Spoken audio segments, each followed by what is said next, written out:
Hey everybody, I'm Ramsey Goodrich, managing partner here at Carter Morrison Goodrich, with a quick market update from M&A East, some key takeaways from the trenches. My partner Terry Hannafin and I were lucky enough to represent Carter Morse at this annual conference based in Philadelphia, hosted by ACG, the Association for Corporate Growth in Philadelphia, with about 1,000 of our closest friends and colleagues, including private equity, investment bankers, lenders, lawyers, and other deal professionals throughout the Northeast and across the country that all gathered to talk about the state of the market and obviously source some good deals. So wanted to give you a couple of 5 key takeaways from that we thought were really important enough to share with you all.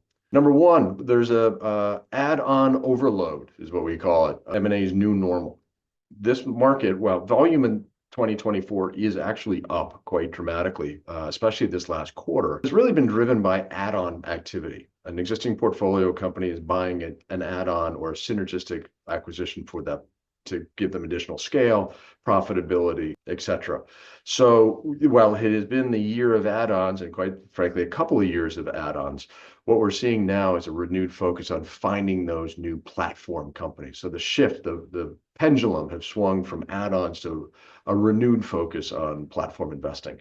There's always been an impetus to find the great deals, but as we'll talk about in a minute, there hasn't been a lot that have been perfect. So the volume is driven by add-ons. Now the shift is back to the platform investing. So that's number one. Number two, more importantly, is a risk-on financing environment. What does that mean? When the Fed cut rates by 50 basis points a few weeks ago, that was great. But what you also saw was the spread, the risk premium above the stated rate that banks and other lenders were charging. That also came down by almost 50 basis points. So now net, you're down a full interest rate on your cost of capital. That has allowed lenders to get a little bit more aggressive, a little bit more confidence in the marketplace, and starting to see that risk-on appetite from lenders has really been driving this market. When the lenders, the most conservative folks in the capital stack, are aggressive, that means private equity can get more aggressive, which helps drive valuations. So we're now in a risk-on environment. We talked to a number of different lenders, all the way from senior lenders all the way down to preferred equity folks and private debt capital market guys that are all saying, risk on, here we go. So this was the spark that we needed to get going. We still have a long ways to go, right? We had one cut. We might get one or two more coming forward, but that risk premium should also continue to shrink as we move forward into this market. Seeking diamonds in the rough is the next one. So for the last couple of years, private equity have been particularly focused, and you've heard us say this before, on A companies, the best companies. Those are that were in the middle of the fairway, that were easy to find, easy to see, easy layups to make your par putt. So what we're seeing now is folks are okay with going to the fringes, finding stuff, the diamonds in the rough. They're not going into the woods to find the shank, but certainly the ones that are just off the center of the fairway that you can still play into the green, those are being looked at more favorably now than they ever have, at least for the last couple of years. So if you're in that unique business or that one that's just off center or the one that has been unfairly unloved for the last couple of years, certainly there's an impetus now to potentially think about coming to market because those finding new investment opportunities after everyone chasing the same deals is a renewed strategy within the private equity world. The other big one is not only off the rough, but a fundamental shift that we've seen. So we've had this service surge and a manufacturing gap for the last couple of years, meaning high recurring revenue, low capex, asset-light businesses, especially residential services or commercial services, have really been in favor and have really been driving the market. But those are slim pickings now. Most HVAC companies have been picked off already.